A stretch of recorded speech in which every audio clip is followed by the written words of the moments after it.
Assalamualaikum warahmatullahi wabarakatuh. Perkenalan, kami mahasiswa dari Universitas Muhammadiyah, Profesor Dr. Hamka, dari Fakultas Ekonomi dan Bisnis. Kami dari Prodi Akuntansi. Kami dari kelompok kelima ingin menjelaskan aktiva tetap, berwujud, dan tak terwujud.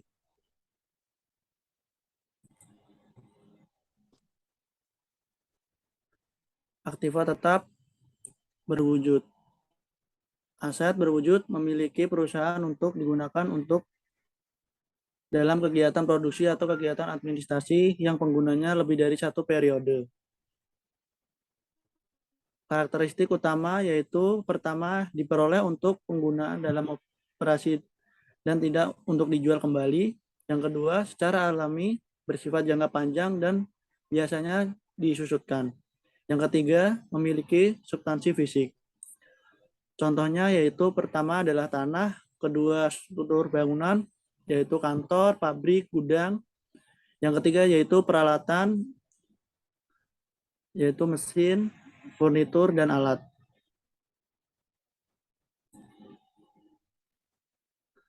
Aktiva tetap berwujud dibedakan menjadi 3 golongan. Yang pertama ada umur atau masa kegunaan tidak terbatas. Contoh yaitu tanah untuk bangunan, pabrik, dan kantor tidak dilakukan penyusutan karena manfaatnya tidak akan berkurang selama jangka waktu itu tidak terbatas. Yang kedua, umur atau masa kegunaannya terbatas dan dapat diganti dengan aktiva sejenis. Contoh, bangunan, mesin dan alat pabrik, mebel dan alat kantor, serta kendaraan dan alat transport kantor. Dilakukan penyusutan selama masa penggunaannya. Yang ketiga yaitu umur atau masa kegunaannya terbatas dan tidak dapat diganti dengan aktiva sejenis. Contoh, sumber alam, tambang hutan, harga perolehan dialokasikan pada periode di mana sumber itu memberikan hasilnya.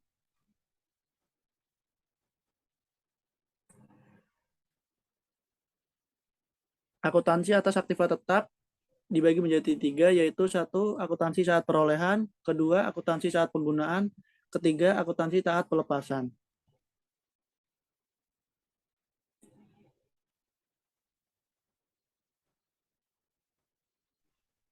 Perolehan akuisisi aktiva tetap berwujud 1. Tanah, kedua bangunan, ketiga peralatan.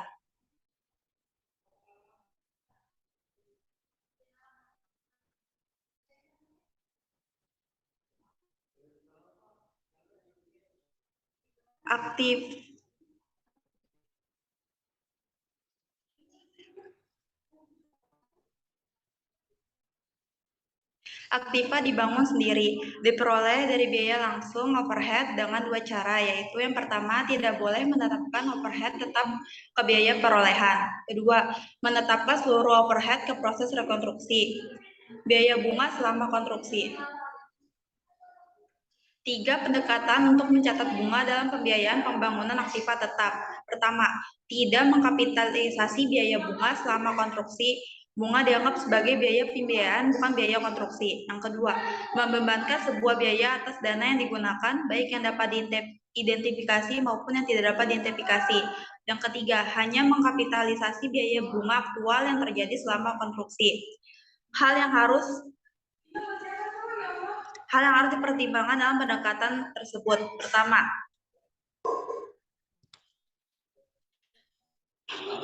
kualifikasi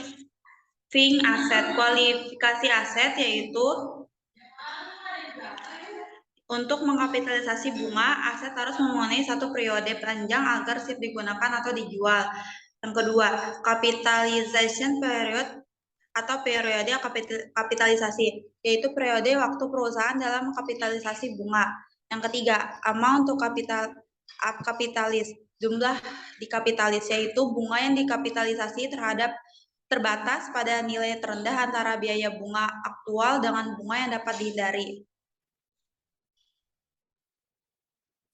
Aktiva tetap harus dicatat pada harga pasar saat aset diserahkan atau diterima. Beberapa permasalahan dalam penilaian aktiva tetap. Pertama, diskon tunai. Menganggap diskon sebagai pengurang harga beli, diambil atau tidak. Yang kedua, Jika diskon tidak diambil, tidak selalu dianggap sebagai kerugian. Kedua, kontrak pembayaran tangguhan.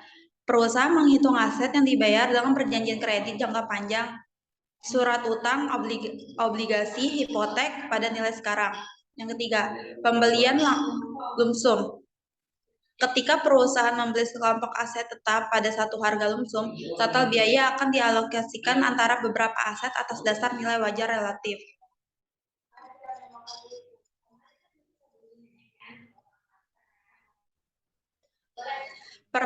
Penerbitan saham. Pembelian aset dengan menerbitkan sekuritas seperti saham dicatat sebesar harga pasar dari saham. Jika tidak diketahui, maka menggunakan fair value dari aset tersebut.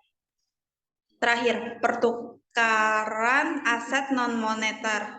Perusahaan mencatat pertukaran aktiva berdasarkan nilai wajar yang diterima atau diberikan, sehingga sebaiknya mengakui laba atau rugi secara langsung. Hibah pemerintah. Bantuan dari pemerintah dalam bentuk transfer sumber daya kepada perusahaan sebagai balasan atas kepatuhan kegiatan operasi pada kondisi tertentu. Terdapat dua pendekatan, yaitu pendekatan akuntansi, yaitu perusahaan menggunakan nilai wajar aset untuk menentukan nilai bukunya. Yang kedua, pendekatan pendapatan, income approach, merupakan pendekatan yang diharuskan IFRS dalam mengakui hibah secara sistematis.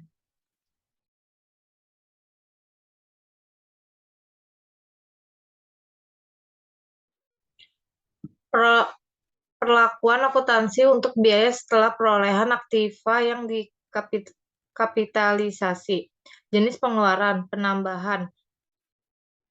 Perlakuan akuntansi normal ialah mengapitalisasi biaya penambahan pada akun aktiva, perbaikan dan penggantian, penghapusan biaya perolehan, dan akumulasi penyusutan aset tua, mengakui keuntungan atau kerugian, pengaturan ulang dan reorganisasi, membebankan biaya pengaturan ulang dan reorganisasi sebagai beban, perbaikan kembali, biasa, membebankan biaya perbaikan saat terjadi, B. Besar, menghapus biaya perolehan dan akumulasi penyusutan aset tua, mengakui keuntungan atau kerugian, mengapitalisasi biaya perbaikan besar.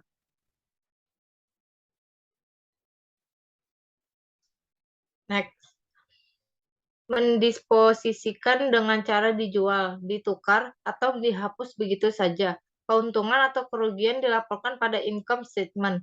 Pada penjualan aktiva tetap, perusahaan mencatat penyusutan untuk periode antara tanggal penyusutan terakhir dan tanggal penjualan aset. Yang keempat, pada kejadian konversi paksaan seperti kebakaran, banjir, dan sebagainya, perusahaan melaporkan selisih antara jumlah dipulihkan, ganti rugi atau asuransi dengan nilai buku aset sebagai keuntungan atau kerugian, yaitu adalah pelepasan aktiva tetap berwujud. Contoh soal, sebuah komputer diperoleh dengan harga 5 juta dengan taksiran umur manfaat 4 tahun. Ketika tahun ketiga, komputer tersebut dijual dengan harga 1.350.000. Buat perhitungan dan jurnalnya. Di sini perhitungannya ialah nilai buku tahun ketiga adalah 1.250.000. Harga jualnya 1.350.000. Keuntungannya 100.000. Jurnalnya kas akumulasi penyusutan komputer pada komputer keuntungan pelepasan aktiva. Di sini juga terdapat pembahasannya. Beban penyusutan sama dengan harga perolehan dikurang nilai residu atau umur manfaat sama dengan 5 juta dikurang 0 per 4 tahun sama dengan 1.250.000 per tahun. Di sini juga ada tabel penyusutan metode garis lurus. Beban penyusutannya 1.250.000, akumulasi penyusutannya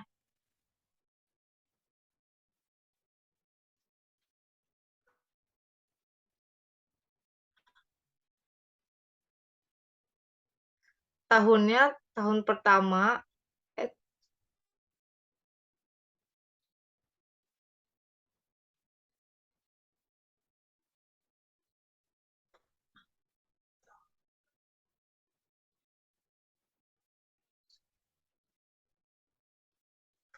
Tahun pertama 1.250.000 beban penyusutannya.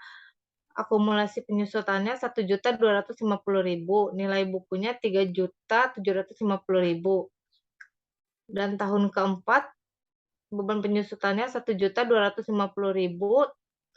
akumulasi penyusutannya 5 juta, dan nilai buku 0. Next. Aktiva tetap tak berwujud. Menurut PSAK 19, revisi 2009, aktiva tetap tak berwujud merupakan aktiva non-moneter yang dapat diidentifikasi tanpa wujud fisik. Karakteristik utama yang pertama dapat diidentifikasi, yaitu sebuah aktiva tidak berwujud harus terpisah dari perusahaan atau tidak dapat dijual atau dipindah tangankan. Yang kedua, tidak memiliki bentuk fisik, di mana aktiva tidak berwujud memperoleh nilai dari hak perusahaan untuk memanfaatkannya. Yang ketiga, bukan aset moneter, yaitu bukan merupakan aset moneter yang memperoleh nilai dari hak untuk menerima kas seperti tabungan bank, piutang, dan investasi jangka panjang.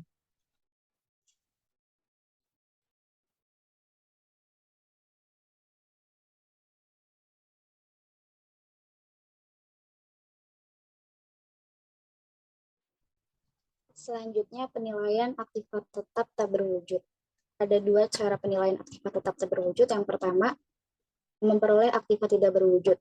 Jika diperoleh dengan cara dibeli, maka aktiva dicatat sebesar biaya yang dikeluarkan atau at cost. Jika diperolehnya dengan menukarkan saham atau aset lainnya, maka cost-nya harus mempertimbangkan nilai wajar atau fair value.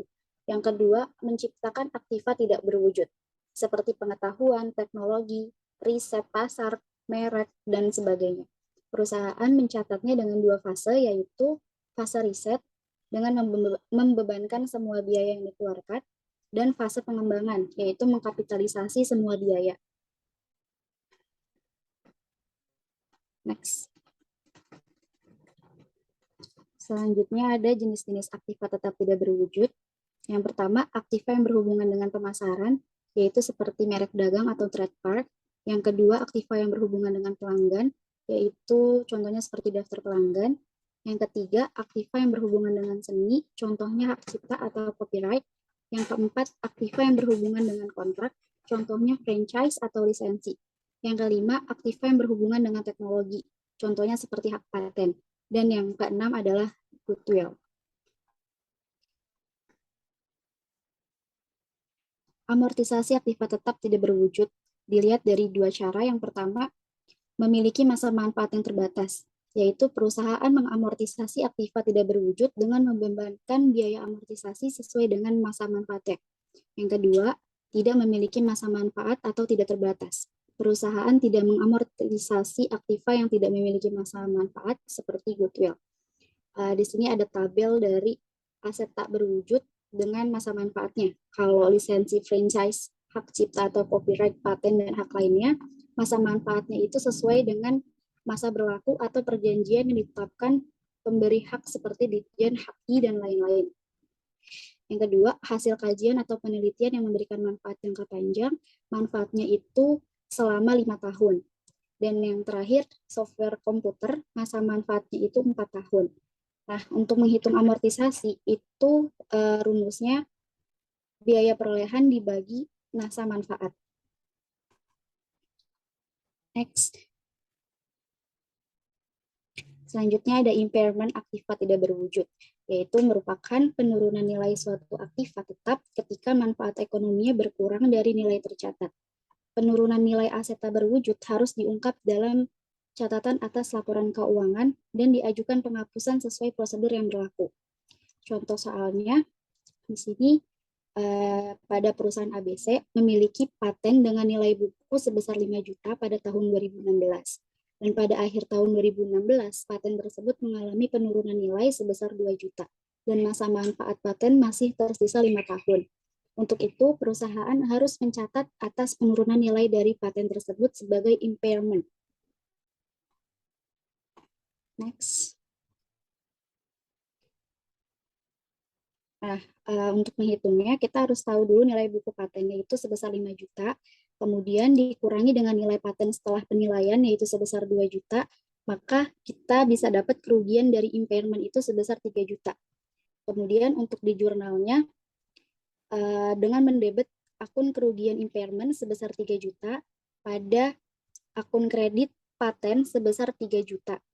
Nah, jika pada awal tahun 2018 dilakukan penilaian kembali, kemudian didapati nilai paten tersebut naik menjadi 1.800.000 dari nilai buku 1.600.000, maka jurnal yang harus dicatat adalah dengan mendebit akun paten sebesar 200.000 dan pemulihan kerugian impairment sebesar 200.000. 200.000 tersebut kita dapat dari selisih antara nilai paten yang sebelumnya dengan nilai paten yang naik, yaitu sebesar 1.800.000 dikurangi dengan 1.600.000. Untuk tabel amortisasinya bisa dilihat di slide dengan nilai buku akhirnya itu 0. Nah, untuk mencatat beban amortisasi, jurnalnya itu beban amortisasi sebesar 400.000 pada paten sebesar 400.000. Next.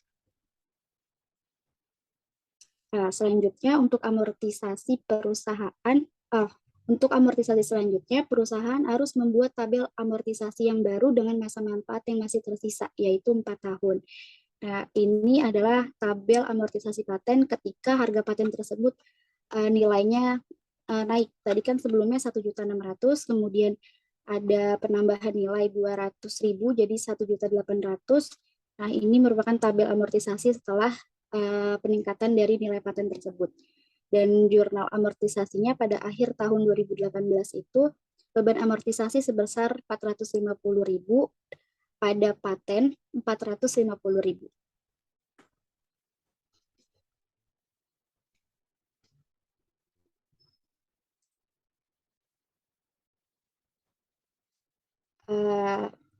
Cukup sekian yang dapat kami sampaikan.